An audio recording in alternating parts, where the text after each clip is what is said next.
Before I even start a painting, there are a lot of components that go into it, from looking at the photographs, sketching, doing a pre-sketch, sometimes transferring that sketch to watercolor paper, and doing a study.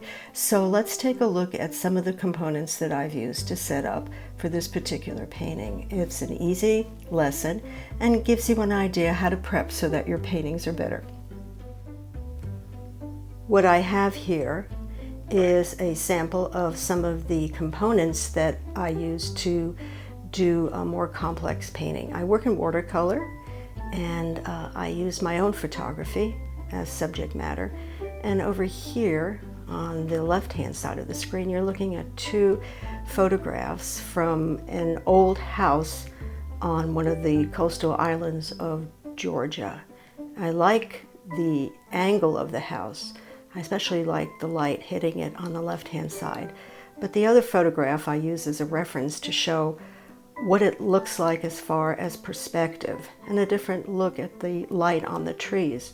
So from that, I created a small sketch. I think that's about 5 by 3 inches, 5 by 2 inches, for the values, meaning the light and dark that I would consider using for that particular painting from the photograph.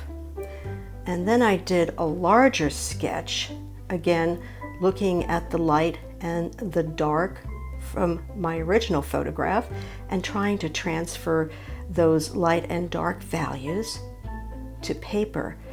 Now, I do a number of these sketches beforehand, and they don't always follow them, but what they give me is a roadmap on how I want to approach this particular painting.